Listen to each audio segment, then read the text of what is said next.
¿Podéis imaginar estas palabras? Esas fueron las últimas palabras que mi padre me dijo antes de empujarme hacia una tormenta de octubre y cerrar la puerta con llave tras de mí. Fuera de mi casa. No necesito una hija enferma. Tenía 15 años. No llevaba abrigo, ni móvil, ni dinero. Solo una mochila del instituto con los deberes de matemáticas dentro. Y la lluvia, calándome ya las zapatillas. 3 horas después, la Guardia Civil lo llamó. Y cuando escuchó lo que dijeron, su cara se puso blanca como un fantasma. Pero para entonces, ya era demasiado tarde. Soy Sofía Paredes. Ahora tengo 28 años. Estoy sentada en mi piso de Madrid, viendo la lluvia resbalar por la ventana. Hay una carta en la mesa de mi cocina. Letra temblorosa en papel barato de una residencia de ancianos. Tras 13 años de silencio, mi padre quiere verme. Dice que se está muriendo. Dice que lo siente. Es curioso lo de la lluvia. Siempre me lleva de vuelta a esa noche. 14 de octubre de 2011. Recuerdo volver a casa del instituto como cualquier otro martes. La mochila al hombro, la cabeza llena del examen de matemáticas que acababa de bordar. Pensaba en la cena, en los deberes, en el póster de mi grupo favorito que quería comprar con el dinero de mi cumpleaños. Cosas normales de una chica de 15 años. No tenía ni la menor idea de que, en menos de 2 horas, estaría caminando sola a través de una tormenta helada, preguntándome si sobreviviría a la noche. En el momento en que crucé la puerta principal, supe que algo iba mal. Mi padre estaba de pie en el salón, pareciendo un volcán a punto de estallar. Tenía la cara del color de la carne cruda. Le temblaban las manos y sostenía un fajo de billetes en un puño y botes de pastillas vacíos en el otro. Mi hermana Carla estaba justo detrás de él. Tenía 19 años, 4 más que yo, y tenía esa expresión en la cara. Preocupada, angustiada, con el corazón roto. La imagen perfecta de una hermana mayor devota que acaba de descubrir algo terrible sobre su hermana pequeña. Pero vi sus ojos. Capté ese pequeño destello que no pudo ocultar del todo. Satisfacción. Nuestra madrastra, Yolanda, rondaba por la puerta de la cocina, de brazos cruzados, con los labios apretados, sin decir absolutamente nada. Esa era su especialidad, no decir nada mientras ocurrían cosas malas. Mi padre ni siquiera me dejó soltar la mochila. Empezó a gritar como si yo hubiera prendido fuego a la casa. Dijo que llevaba meses robando de su cartera. Dijo que había estado comprando pastillas, escondiéndolas en mi habitación. Dijo que Carla había encontrado las pruebas. Dinero en efectivo metido en mi cómoda. Botes de pastillas en mi armario. Mensajes de texto que probaban que hablaba con camellos. Intenté explicarme. Intenté decirle que nunca había tocado su cartera, que nunca había visto esas pastillas, que ni siquiera sabía de qué estaba hablando. Pero las palabras murieron en mi garganta porque me di cuenta de algo horrible. No me estaba escuchando. Su mente ya estaba decidida. Carla se había pasado todo el día preparándolo, alimentándolo con mentiras como veneno envuelto en azúcar. Ella estaba allí, pareciendo devastada, diciéndole que había intentado ayudarme con todas sus fuerzas, que intentó que parara. Dijo que no quería decírselo, pero que ya no podía ver a su hermana pequeña destruirse a sí misma. Fue una actuación magistral, digna de un Goya, y mi padre se tragó cada palabra como si fuera el Evangelio. Me agarró del brazo con la fuerza suficiente para dejar moratones y me arrastró hacia la puerta principal. Mi mochila estaba justo donde la había dejado caer. La recogió y me la lanzó al pecho tan fuerte que tropecé hacia atrás. Entonces abrió la puerta. La lluvia ya caía a cántaros. Los truenos retumbaban en algún lugar a lo lejos. La temperatura había bajado 10 grados desde esa mañana. Y mi padre me miró a los ojos y dijo esas palabras de nuevo. «Fuera de mi casa. No necesito una hija enferma». Me empujó al porche. La puerta se cerró de golpe. El cerrojo hizo clic. Y así, a los 15 años, me quedé en la calle. Me quedé en ese porche unos 5 minutos, completamente congelada, no por el frío, aunque eso estaba llegando, sino por el shock. Seguí esperando a que la puerta se abriera de nuevo, esperando a que alguien dijera que todo era un gran malentendido. Nadie salió. Mi móvil estaba en el escritorio de mi habitación. No se me permitió coger nada excepto lo que ya tenía en las manos. Mi mochila tenía libros de texto, una barrita de cereales a medio comer y absolutamente nada útil para sobrevivir una noche a la intemperie. Sin abrigo, sin dinero, sin forma de llamar para pedir ayuda. 2RA 2011. Las cabinas telefónicas aún existían en algún lugar, pero ¿quién lleva monedas sueltas? No una chica de 15 años que se gastaba la paga en revistas y música. Cuestión de prioridades, ¿verdad? Estudiante de sobresaliente. Cero habilidades de supervivencia. Así que empecé a caminar. No tomé una decisión consciente sobre a dónde ir. Mi cuerpo simplemente se movió en piloto automático hacia el único lugar seguro que conocía. La casa de mi abuela Dorotea, a unos 11 kilómetros de distancia. La madre de mi madre, la única persona que siempre me miraba como si yo importara. 11 kilómetros no parecen mucho cuando vas en coche. Cuando caminas bajo una lluvia helada con zapatillas de lona y sin abrigo, bien podrían ser 700. La carretera comarcal se extendía ante mí, oscura y resbaladiza por la lluvia. Los coches pasaban salpicando sin reducir la velocidad. Yo solo era una sombra en el arcén, una forma que nadie quería mirar demasiado de cerca. Tras el primer kilómetro, mi ropa estaba empapada hasta la piel. Tras el segundo, ya no sentía los dedos. Tras el tercero, me castañeteaban los dientes tan fuerte que pensé que se romperían. Pero seguí caminando. ¿Qué otra cosa podía hacer? Volver y rogarle a mi padre que me creyera. Él ya había tomado su decisión. No tenía a dónde ir excepto hacia adelante. Un paso entumecido tras otro. Lo que pasa con la hipotermia es que no te das cuenta de que está ocurriendo hasta que es casi demasiado tarde. Tu cuerpo empieza a apagarse pieza a pieza, y tu cerebro se nubla, y de repente sentarse solo un minuto parece la mejor idea del mundo. Solo un descanso rápido, solo hasta recuperar el aliento. Logré hacer unos 6 kilómetros antes de que mis piernas fallaran. Había una parada de autobús más adelante. Recuerdo pensar que me apoyaría en ella un segundo. Recuperaría el aliento y luego seguiría. La casa de la abuela estaba solo a unos pocos kilómetros más. Podía lograrlo, pero mis rodillas cedieron antes de llegar. La gravilla se acercó rápido y luego todo se volvió oscuro. 3 horas después de lanzar a su hija a una tormenta, el teléfono de mi padre sonó. La voz al otro lado era fría y profesional. Agente Fernández de la Guardia Civil.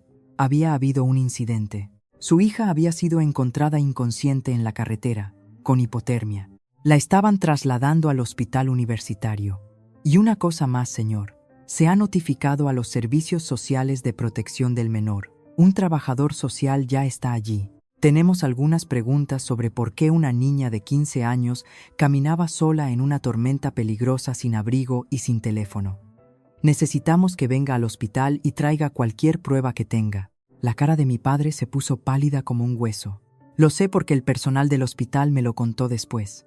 Dijeron que parecía un hombre viendo su vida entera derrumbarse a cámara lenta. Carla estaba de pie justo a su lado cuando recibió esa llamada. Y por primera vez, su máscara perfecta resbaló solo un segundo, pero fue suficiente. Porque aquí está la clave de esa noche. Lo que lo cambió todo. La mujer que me encontró inconsciente en ese arcén no era una extraña cualquiera conduciendo a casa. Su nombre era Gloria Jiménez. Y había pasado 35 años trabajando para los servicios sociales de la Junta. Había visto todo tipo de abuso, todo tipo de negligencia, todo tipo de mentiras que los padres cuentan sobre sus hijos. Sabía exactamente lo que estaba viendo cuando encontró a una adolescente bajo la lluvia sin abrigo, sin teléfono y sin nadie buscándola, y no iba a dejarlo pasar. Mi padre pensó que se estaba deshaciendo de un problema esa noche.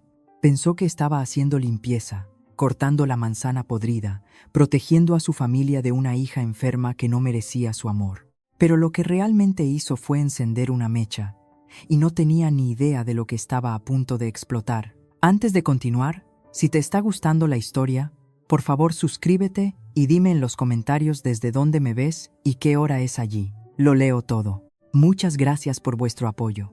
Ahora, para entender lo que pasó esa noche, para entender realmente por qué mi hermana hizo lo que hizo, necesito llevaros atrás, a cuando todo empezó a desmoronarse.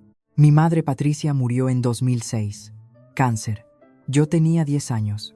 Carla tenía 14.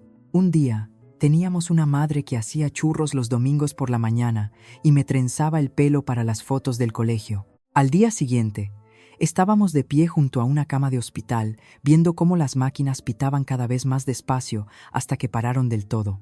Mi padre no lo llevó bien. Eso es quedarse corto. Básicamente colapsó sobre sí mismo como una estrella moribunda. Iba a trabajar, volvía a casa, se sentaba en su sillón y miraba a la nada. La casa podría haberse quemado a su alrededor y no estoy segura de que se hubiera dado cuenta. Así que Carla dio un paso al frente. A los 14 años, se convirtió en la que hacía la cena, firmaba las autorizaciones y se aseguraba de que yo llegara al colegio a tiempo. Se convirtió en la responsable, la madura, la hija en la que mi padre podía apoyarse. Y él la elogiaba constantemente por ello. ¿Qué haría yo sin ti, Carla? Eres tan adulta, Carla. Eres el pegamento que mantiene unida a esta familia, Carla. No creo que le preguntara ni una sola vez cómo estaba llevando ella la muerte de nuestra madre. Simplemente esperaba que ella se encargara de todo lo demás. Mi padre tenía 2 puntos ciegos en la vida, su hija mayor y su querido sillón. Ambos estaban desgastados, deshaciéndose por las costuras, y necesitaban desesperadamente ser reemplazados. Pero él no podía verlo.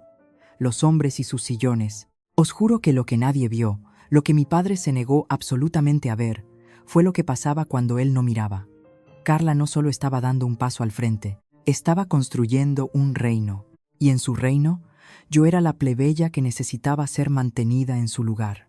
Empezó con cosas pequeñas, deberes que desaparecían misteriosamente la noche antes de la entrega, autorizaciones para excursiones que nunca llegaban a mis profesores, mi camiseta favorita encogida en la lavadora. Luego otra. Uy, debe haber sido un accidente. Invitaciones de cumpleaños que envié y que mis amigos nunca recibieron. Mensajes de compañeros que se perdieron. Una reputación construida ladrillo a ladrillo sin que yo siquiera lo supiera. Iba a ver a mis profesores con esa expresión triste y preocupada y les decía que yo estaba luchando tras la muerte de nuestra madre, que me estaba portando mal en casa, que debían tener paciencia conmigo porque estaba pasando por un momento muy difícil. Pintó un retrato de una niña problemática y todos la creyeron porque era tan madura, tan responsable, tan cariñosa. Intenté decírselo a mi padre una vez. Lo senté y le expliqué que Carla me estaba saboteando, que estaba mintiendo sobre mí a todo el mundo, que algo iba muy mal. Me miró como si hubiera perdido la cabeza. «Solo tienes celos de tu hermana», dijo. «Ella está intentando ayudar a esta familia. Deberías estar agradecida». Después de eso, aprendí a mantener la boca cerrada, a hacerme pequeña, estar callada, sobrevivir hasta que pudiera irme. 2 años después de morir mi madre, mi padre se volvió a casar. Yolanda era bastante maja al principio. Sonreía mucho, hacía guisos e intentaba con muchas ganas ser parte de nuestra familia. Carla inmediatamente empezó a llamarla mamá. Fue estratégico, creo, una forma de cimentar su posición como la buena hija, la leal. Yo no pude hacerlo. No podía llamar mamá a esa extraña cuando mi verdadera madre solo llevaba 2 años fuera. No era por Yolanda. Era porque mi propio corazón no estaba preparado. Pero esa rebelión silenciosa me costó cara. Desde ese día en adelante, Yolanda me trató como a una extraña en mi propia casa. Ella y Carla formaron su propio pequeño club, y yo no estaba invitada. Para cuando cumplí 15 años, las líneas estaban claramente trazadas. Carla era la niña dorada, la favorita, la que no podía hacer nada mal. Yo era la problemática, la difícil, la hija que simplemente no podía centrarse. Y luego estaba el dinero. Mi madre había creado fondos de ahorro para ambas antes de morir, 45.000 euros para cada una, accesibles cuando cumpliéramos 18 años. No era una fortuna, pero era algo. Una red de seguridad, un regalo de una madre que sabía que no estaría allí para ayudarnos a empezar nuestra vida adulta. Carla cumplió 18 en 2009. Y consiguió su parte inmediatamente. Desapareció en menos de 11 meses. Un coche deportivo llamativo, ropa de marca, regalos caros para su novio Tomás, un chico con mucha labia, grandes ideas y absolutamente ningunos ingresos legítimos. Para cuando me echaron 2 años después, Carla estaba completamente arruinada. Su fondo era un recuerdo lejano, y Tomás siempre estaba hablando de su próxima gran oportunidad, su próximo esquema de inversión. El negocio que definitivamente iba a hacerlos ricos. Misnelia Cumentavisi. 000 euros. Estaban simplemente allí sentados, intocables hasta 2014, cuando cumpliría 18, a menos que me pasara algo antes. Veréis, el fideicomiso de mi madre tenía una cláusula, un mecanismo de protección que probablemente pensó que nos ayudaría. Si alguna de las hijas era declarada legalmente incompetente o institucionalizada antes de los 21 años, su parte sería gestionada por un tutor familiar designado por el tribunal hasta que se recuperara. Carla y Tomás descubrieron lo que eso significaba. Si me internaban por abuso de sustancias, digamos porque mi padre encontrara pastillas, dinero y pruebas de tráfico de drogas en mi habitación, entonces alguien necesitaría gestionar mi fondo en mi nombre. Alguien responsable, alguien de confianza, alguien como una hermana mayor preocupada que solo quería lo mejor para mí. 45.000 euros. Eso es lo que yo valía para Carla. Ese es el precio que le puso a su propia hermana. La semana antes de destruir mi vida, puso su plan en marcha. Pequeñas retiradas de efectivo de la cuenta de mi padre usando su tarjeta del banco.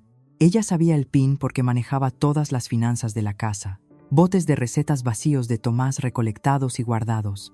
Un teléfono de prepago comprado en un bazar, cargado con mensajes de texto falsos. La mañana del 14 de octubre, mientras yo desayunaba y pensaba en mi examen de matemáticas, Carla se coló en mi habitación y lo plantó todo. Efectivo en el cajón de mi cómoda, pastillas en mi armario, un papel con el número del teléfono prepago como prueba de mi contacto con el camello. Luego fue a ver a nuestro padre con lágrimas en los ojos y le dijo que su hija pequeña tenía un terrible secreto.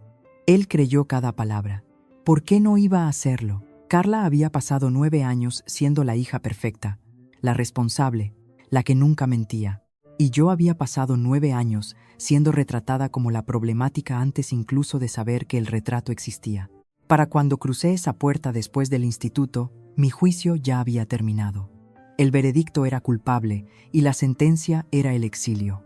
Así es como terminé en la carretera comarcal bajo la lluvia de octubre, caminando hacia la casa de mi abuela como si fuera la única luz que quedaba en el mundo. Pero Carla había cometido un error minúsculo en su plan perfecto. No tuvo en cuenta a Gloria Jiménez. No recuerdo mucho sobre el desmayo, solo la gravilla clavándose en mis palmas y luego nada, como si alguien apagara la televisión en mitad de un programa. Lo que recuerdo es despertar.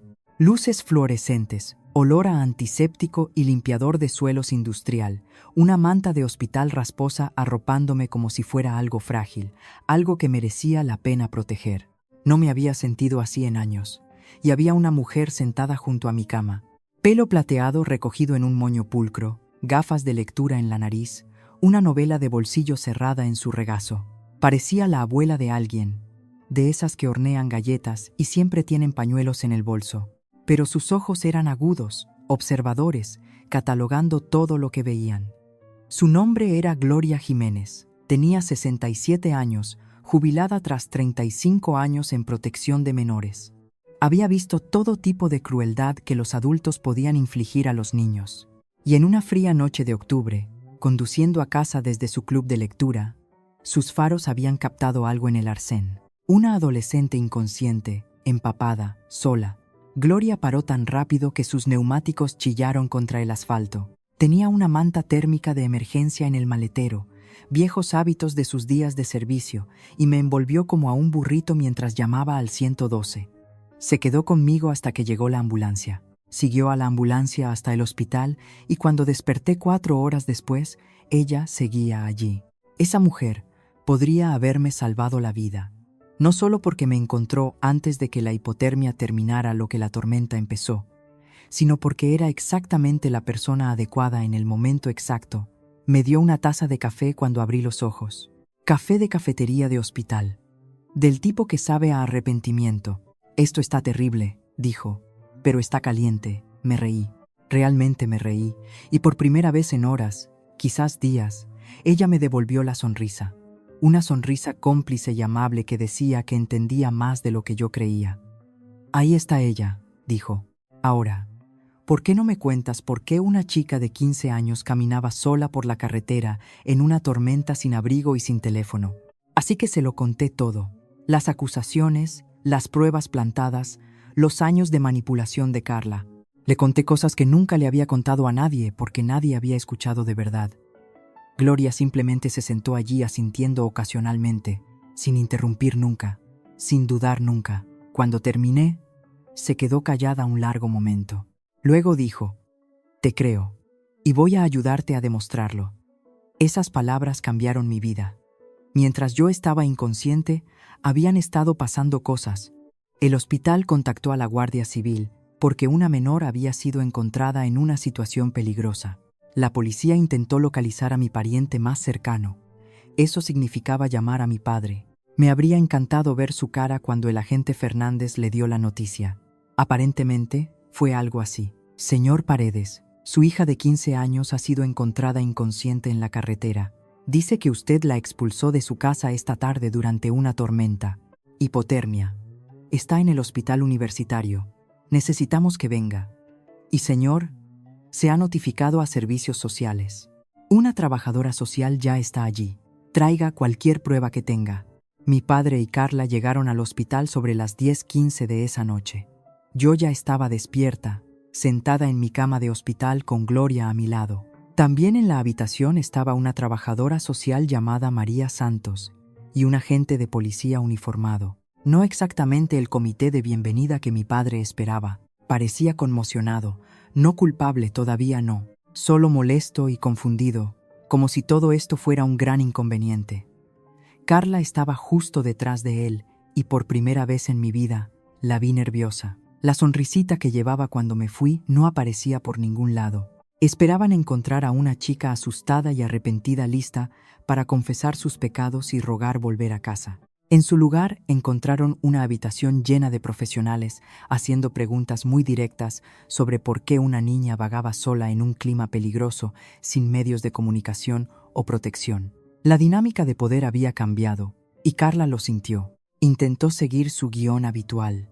Hermana mayor preocupada, hermana pequeña problemática. Solo queremos lo mejor para ella. Pero María Santos no se lo tragaba. 30 años de trabajo social le habían dado un radar muy fino para el engaño, y Carla estaba haciendo saltar todas las alarmas. Entonces llegó mi abuela. Doña Dorotea tenía 67 años, medía 1,50 m de pura determinación y no estaba para tonterías. Mi madre era su única hija y yo su única nieta, y nunca se había fiado de mi padre ni de su nueva familia. Vivía a 40 minutos del hospital. Llegó en 25. La oí antes de verla, ese clic distintivo de sus zapatos de tacón sensato bajando por el pasillo a un ritmo que significaba negocios. Entró en mi habitación como un pequeño huracán de pelo plateado e inmediatamente se colocó entre mi padre y yo. «Esa es mi nieta», anunció a todos los presentes. «¿Qué ha hecho este inútil ahora?» Mi padre intentó explicarse, intentó justificarse. Empezó a hablar de los robos, las pastillas, las pruebas. Dorotea escuchó durante unos 30 segundos antes de levantar una mano. Ramón dijo: «Te conozco desde hace 15 años, y nunca has sido el lápiz más afilado del estuche, pero este podría ser tu momento más estúpido. ¿Has echado a una niña a una tormenta basándote en qué? ¿Pastillas que aparecieron de la nada? ¿Dinero que se materializó mágicamente? ¿Siquiera le pediste su versión de la historia?» Él abrió la boca, la cerró y la volvió a abrir. Dorotea asintió. Eso pensaba.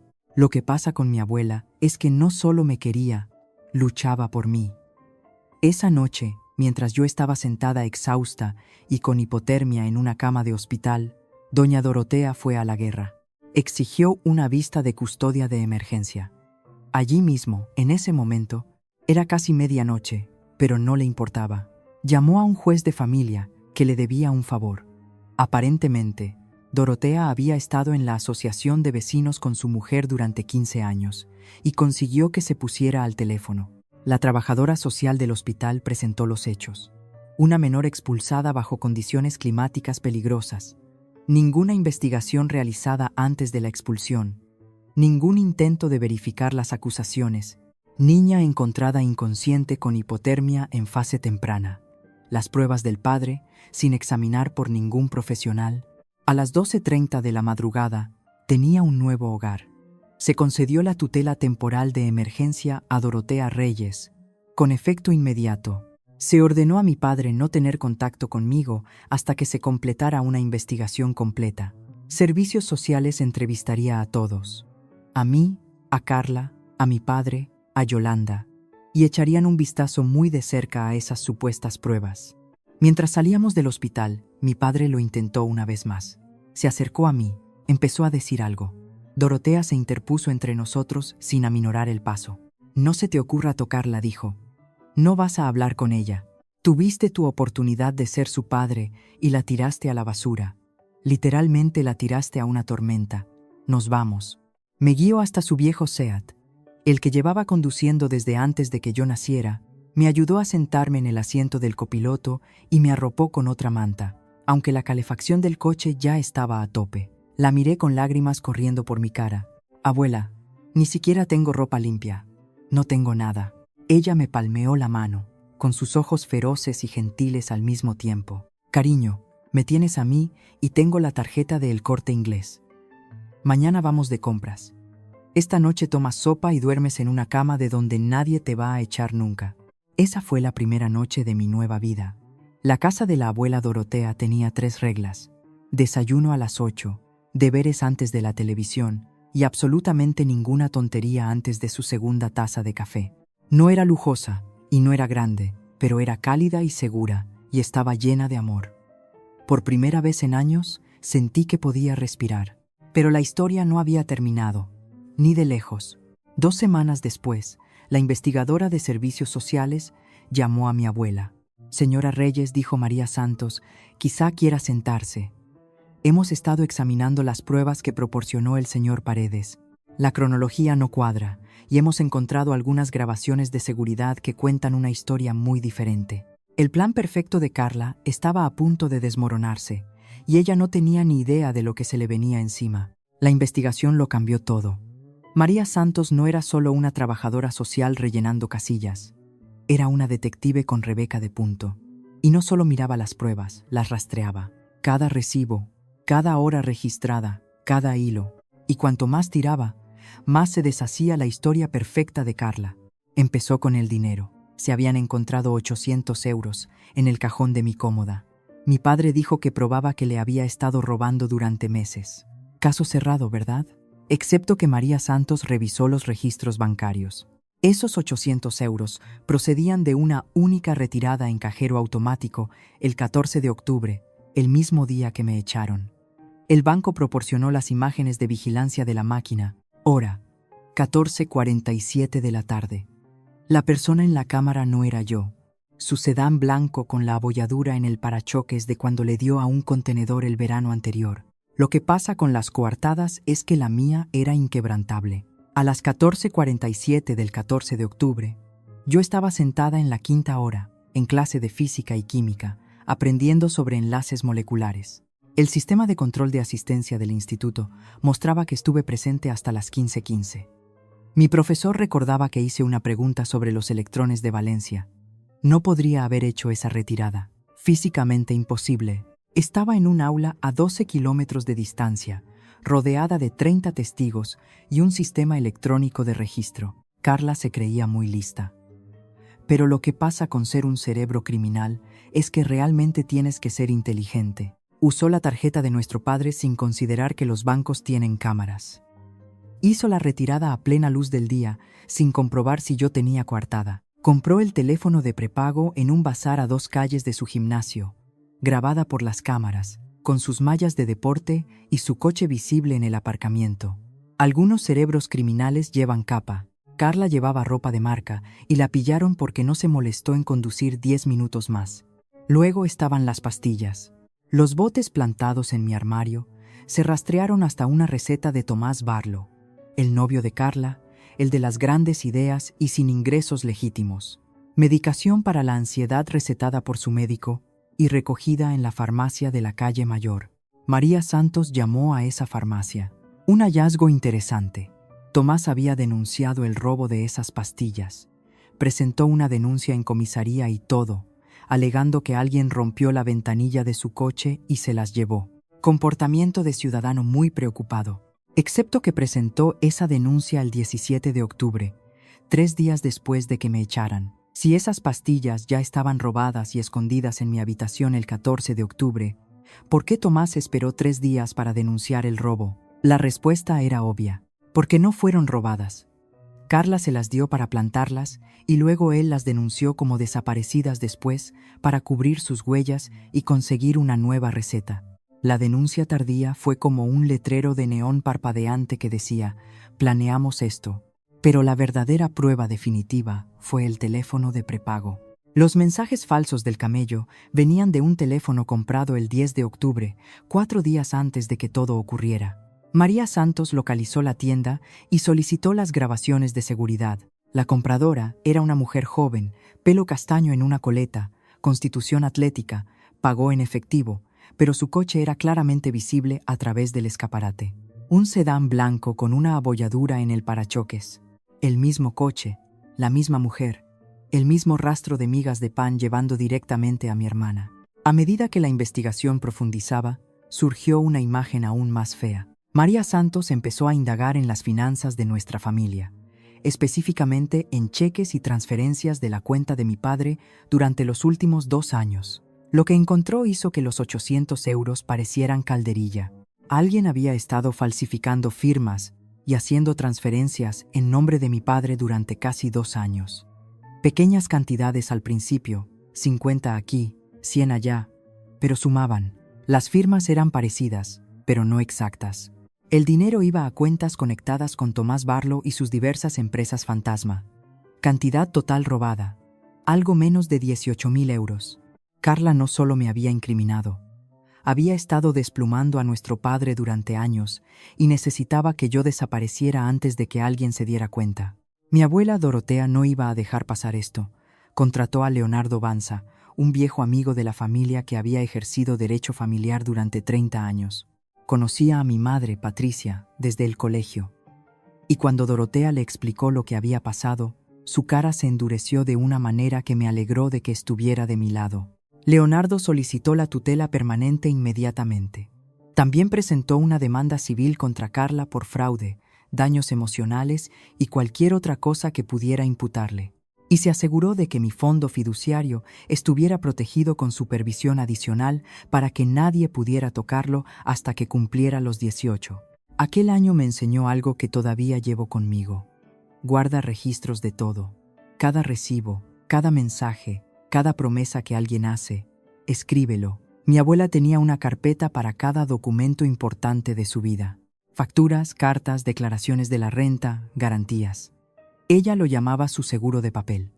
Después de todo lo que pasó, empecé a hacer lo mismo. Tenía 16 años y me compré mi primer archivador. Aún lo tengo, aún lo uso. Algunos hábitos te salvan la vida. Vivir con la abuela Dorotea fue como aprender a respirar de nuevo, tras años conteniendo el aliento. Su casa no era grande ni lujosa. 2 habitaciones, un baño, una cocina que olía a café y canela, pero era cálida y segura, y nadie allí conspiraba contra mí. Me matriculó en un nuevo instituto, donde nadie conocía mi historia. Hice amigos de verdad por primera vez. Gente a la que le gustaba yo por ser yo, no porque les hubieran contado una historia sobre quién se suponía que era. Empecé a ir a un psicólogo, procesando finalmente años de manipulación que había absorbido sin ni siquiera darme cuenta. La abuela Dorotea no tenía muchas reglas, pero era estricta con una cosa: la cena a las 9, sin excepciones. Decía que el caos podía esperar hasta después de los filetes rusos. Sinceramente, el mejor consejo que me han dado nunca. Mientras tanto, el mundo de mi padre se derrumbaba. La investigación de servicios sociales puso a toda la casa de los Paredes bajo un microscopio. Ramón fue interrogado múltiples veces, cada sesión dejándolo más exhausto y confundido. ¿Cómo se le había pasado tanto? ¿Cómo había estado tan ciego? Yolanda empezó a dormir en la habitación de invitados. Las conversaciones entre ellos se volvieron cortantes, tensas, cargadas de acusaciones que ninguno quería decir en voz alta. Y Carla estaba furiosa. No arrepentida, nunca arrepentida, solo enfadada porque su plan se había venido abajo. Culpaba a todos, menos a ella misma. La investigadora estaba sesgada. Las imágenes del banco eran engañosas. Los registros de las recetas de Tomás eran un malentendido. La corona de la niña dorada se estaba resbalando y ella no podía soportarlo. Leonardo Banza pasó meses construyendo un caso blindado. Registros bancarios, videos de vigilancia, documentos de farmacia, recibos de compra de teléfonos. Recopiló declaraciones de testigos, de Gloria Jiménez, de mis profesores, de vecinos que habían notado el coche de Carla entrando y saliendo a horas extrañas. Incluso algunas antiguas amigas de Carla dieron un paso al frente. Resulta que había quemado muchos puentes a lo largo de los años, y la gente estaba encantada de compartir historias sobre sus mentiras, su manipulación y su crueldad casual. La fecha del juicio se fijó para marzo de 2012, pero un mes antes de la vista, ocurrió algo inesperado. Tomás Barlo fue detenido en Marbella. La Policía Nacional lo detuvo por dirigir la misma estafa de inversiones en 3 comunidades autónomas diferentes. Más de 400.000 euros, robados a víctimas que le confiaron sus ahorros. Se enfrentaba a cargos graves por estafa continuada, posiblemente 15 años de prisión. Su abogado hizo una llamada al día siguiente. Tomás estaba listo para cooperar, listo para llegar a un acuerdo, listo para contar la verdad sobre todo, incluyendo a su novia Carla, y lo que le había hecho a su hermana pequeña. Las paredes se cerraban y Carla no tenía dónde huir. Tomás Barlo era muchas cosas. Un estafador, un mentiroso, un hombre que había construido su vida entera sobre la confianza y el dinero de otras personas. Pero no era leal. En el momento en que la fiscalía le ofreció una reducción de condena a cambio de cooperación, cantó la traviata. Su declaración escrita tenía 12 páginas. Lo confirmó todo. El plan para incriminarme había sido idea de Carla desde el principio. Ella había estado robando a nuestro padre durante casi 2 años, desviando dinero a Tomás para sus inversiones. Cuando se dio cuenta de que su robo era cada vez más difícil de ocultar, decidió que necesitaba un chivo expiatorio. Ese chivo expiatorio era yo. Carla pensó que yo era el objetivo perfecto, la hermana pequeña problemática, la que nunca encajaba, la que nadie creería. Le dijo a Tomás que conseguir que me internaran resolvería 2 problemas a la vez. Tendría a alguien a quien culpar por el dinero que faltaba. Y conseguiría acceso a mi fondo fiduciario como mi tutora, 45.000 euros. Eso es lo que planeaba robarme mientras yo me sentaba en algún centro, drogada, desacreditada y completamente sola.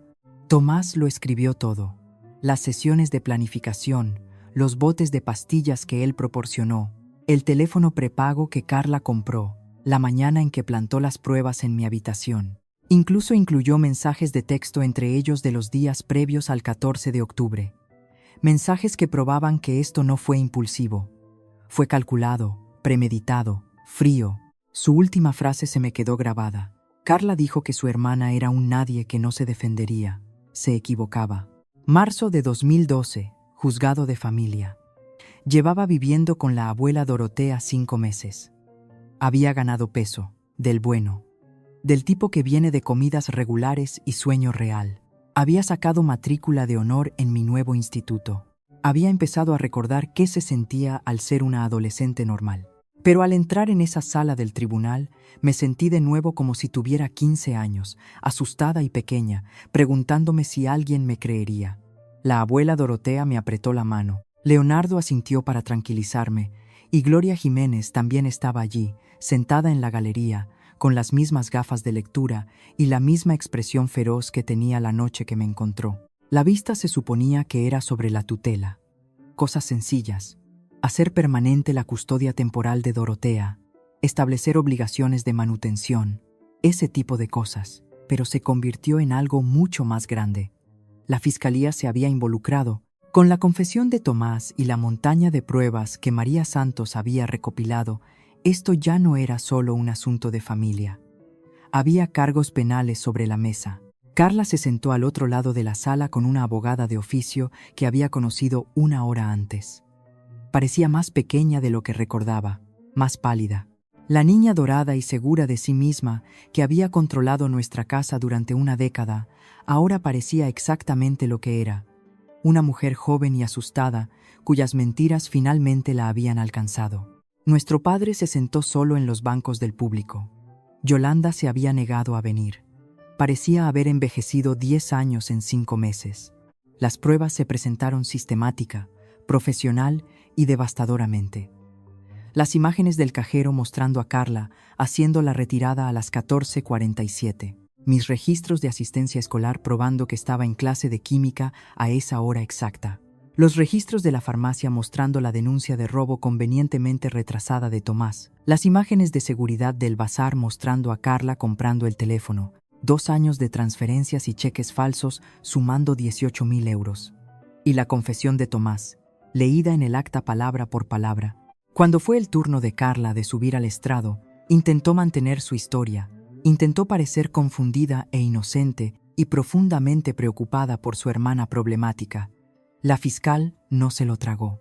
Señorita Paredes dijo, mostrando la foto del cajero. ¿Es esta usted en el Banco Nacional el 14 de octubre a las 14:47 horas? Carla tragó saliva. Miró la imagen de sí misma, clara como el día. Yo estaba sacando dinero para la compra. ¿La compra? La fiscal asintió lentamente. 800 euros en efectivo para la compra. Y no mencionó esta retirada a su padre cuando acusó a su hermana de robar esa cantidad exacta más tarde ese mismo día. Silencio. Y la ubicación de este cajero está a 12 kilómetros del instituto de su hermana. Un instituto donde los registros de asistencia muestran que estuvo presente hasta las 15:15. ¿Puede explicar cómo ella pudo haber hecho esta retirada mientras estaba sentada en clase de química? Más silencio. La abogada de Carla objetó, pero no había nada que objetar. Los hechos eran los hechos. A los hechos no les importaban sus sentimientos. Luego llamaron a Yolanda. Mi madrastra parecía querer estar en cualquier otro lugar de la tierra. Había pasado años callada, siendo neutral, sin involucrarse, pero esto era un tribunal y estaba bajo juramento. Y de repente, quedarse callada ya no era una opción. La fiscal le preguntó sobre la mañana del 14 de octubre. ¿Vio algo inusual? La voz de Yolanda era apenas un susurro. Carla entró en la habitación de Sofía esa mañana sobre las 7. Dijo que iba a pedir prestada una goma del pelo. ¿Salió con una goma del pelo? No, salió con las manos vacías. ¿Y notó algo más en los días previos al incidente? Yolanda cerró los ojos. Parecía que se preparaba para un impacto. 2 días antes, escuché a Carla al teléfono con Tomás. Ella dijo, todo está en su sitio, y luego se rió. La sala se quedó absolutamente inmóvil. Cuando llamaron a nuestro padre a declarar, casi sentí pena por él, casi. Tuvo que explicar por qué expulsó a su hija de 15 años a una tormenta sin investigar las acusaciones contra ella.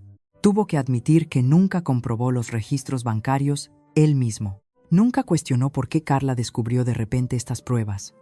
Nunca pidió mi versión de la historia. Se le quebró la voz cuando dijo, yo solo. Confiaba en ella. Es mi primogénita. Siempre fue la responsable, pensé. No pudo terminar. La jueza Patricia Morales llevaba 30 años en el estrado. Había visto batallas de custodia feas, divorcios amargos, familias destrozadas por mentiras, dinero y orgullo. Pero creo que incluso ella estaba perturbada por lo que había escuchado. Sus palabras cortaron la sala como una cuchilla. Señor Paredes, la confianza no es una excusa para la negligencia. Expulsó a una menor a condiciones climáticas peligrosas, basándose en acusaciones no verificadas. No hizo ningún intento de investigar. Eligió a una hija sobre otra sin pruebas, sin razón, sin el juicio parental más básico. Eso no es ser padre, eso es abandono. Mi padre se quedó allí sentado, con la cara gris, mientras ella continuaba. Su hija mayor participó en un plan calculado y premeditado para destruir la vida de su hermana. Le robó, le mintió y le manipuló para participar en su crueldad. Y usted la dejó porque era más fácil creer a la hija que le hacía sentir bien que ejercer de padre con la hija que le necesitaba. La sentencia de Carla cayó con fuerza. Estafa, apropiación indebida, denuncia falsa a las fuerzas de seguridad, abandono de menor. Su abogada negoció un acuerdo para evitar un juicio mayor. 2 años de prisión suspendida al carecer de antecedentes previos, con la condición de no delinquir. 5 años de libertad vigilada, 200 horas de trabajos en beneficio de la comunidad, restitución completa de todos los fondos robados, los 18.000 de nuestro padre y los 800 que plantó para incriminarme. El tribunal también emitió una orden de alejamiento permanente. A Carla no se le permitía contactar conmigo directa o indirectamente por ninguna razón. Si se acercaba a menos de 500 metros de mí, iría directa a la cárcel. Y aquí está la parte que la perseguiría para siempre. Antecedentes penales permanentes en su expediente. Se acabaron los trabajos en finanzas, los puestos que implicaran dinero o confianza, trabajar con niños o adultos vulnerables. La niña dorada tenía ahora una letra escarlata y no se iba a borrar. Mi padre perdió los derechos de tutela permanentemente. Se le ordenó pagar mi terapia y gastos educativos hasta que cumpliera los 21. También se le ordenó establecer un fondo para la universidad con el dinero de la restitución. La comunidad se enteró de todo. En los pueblos y barrios se habla. En semanas todo el mundo sabía lo que Ramón Paredes le había hecho a su hija pequeña. Los amigos dejaron de llamar. Los vecinos miraban a otro lado. Su peña de amigos, de repente, tenía conflictos de agenda cada vez que intentaba asistir. Yolanda solicitó el divorcio 6 semanas después. Había sido cómplice de mi sufrimiento, y lo sabía, y no podía soportar que se lo recordaran cada vez que miraba a su marido. La jueza se dirigió a mí al final. «Señorita Paredes», dijo, «ha mostrado una resiliencia notable frente a una crueldad extraordinaria. El tribunal concede la custodia permanente total a su abuela, Dorotea Reyes. Su fondo fiduciario permanecerá protegido hasta que cumpla 18 años. Y espero sinceramente que tenga un futuro mejor que su pasado». Quería decir algo ingenioso, algo memorable. Quería decir, «Señoría, debería verme aparcar en paralelo. Esa es la verdadera prueba de carácter». Pero algunas bromas son solo para una misma, y ese momento era demasiado grande para el humor. En su lugar, simplemente dije, «Gracias». Mientras salíamos del juzgado, mi padre intentó una última vez acercarse a mí. «Cariño», empezó, «estoy tan...». La abuela Dorotea se interpuso entre nosotros sin romper el paso. Su voz era de hielo. «Ya no tienes derecho a llamarla así. Perdiste ese derecho cuando la lanzaste a una tormenta». Seguimos caminando. No miré atrás. El sol brillaba ese día. Marzo en nuestra parte del país puede salir por cualquier lado, pero esa tarde era cálida, brillante y llena de promesas. Tenía una abuela que me quería, un abogado que había luchado por mí, una trabajadora social y una supervisora retirada que me habían creído cuando nadie más lo hizo. Y tenía un futuro, por fin. Pero algunas historias no terminan en el juzgado. Algunas historias tienen un capítulo más. 13 años después, llegó una carta. Octubre de 2024. Ahora tengo 28 años, y mi vida no se parece en nada a lo que imaginaba cuando tenía 15 años. Caminando a través de una tormenta con nada más que una mochila del colegio y zapatillas empapadas. Vivo en Barcelona, un piso precioso con vistas al puerto. Luz de la mañana que entra por los ventanales. Realmente me elegí a mí misma. Soy directora de marketing en una empresa tecnológica. Buen sueldo, buenos beneficios, buena gente. Me abrí camino desde unas prácticas y cada ascenso se sentía como otro paso, alejándome de quien solía ser. Y estoy prometida. Se llama Pablo. Es enfermero pediátrico, lo cual te dice prácticamente todo lo que necesitas saber sobre su corazón. Nos conocimos en un evento benéfico hace 2 años. Yo estaba allí por trabajo. Él estaba allí porque realmente le importaba. Me derramó vino en el vestido. Se disculpó durante 10 minutos seguidos y luego me hizo reír tan fuerte que se me olvidó estar molesta. Nos casamos en primavera. La vida es buena. La vida es real, genuina e increíblemente buena. Entonces llegó la carta. Llegó a la dirección de mi abuela. Dorotea todavía vive en la misma casa, tan aguda como siempre a sus 80 años, todavía siguiendo sus 3 reglas. Desayuno a las 8, deberes antes de la tele, nada de tonterías antes del café. Algunas cosas nunca cambian. Me llamó, dijo que había llegado algo que necesitaba ver. Su voz era cuidadosa, neutral, la forma en que suena cuando intenta no influir en mis decisiones. Conduje hasta allí ese fin de semana. El sobre era blanco liso, papel barato con letra temblorosa que apenas reconocí. El remitente era Residencia de Mayores Los Olivos, a 1 hora de donde crecí. La abrí en la mesa de la cocina de Dorotea, con una taza de café enfriándose en mis manos. Querida Sofía, sé que no merezco pedirte nada. Sé que tienes todas las razones para tirar esta carta sin leerla. Pero te lo pido de todos modos, porque no me queda mucho tiempo y necesito decir esto antes de irme. Estoy en Los Olivos ahora. Tuve un ictus hace 2 años. El lado izquierdo ya no funciona muy bien. Yolanda se fue hace mucho. Se llevó la mitad de todo y se mudó a Alicante con un contable que conoció por internet. La casa se vendió. No queda nada de la vida que pensé que tenía. Carla vino a verme la semana pasada. No la dejé entrar en la habitación.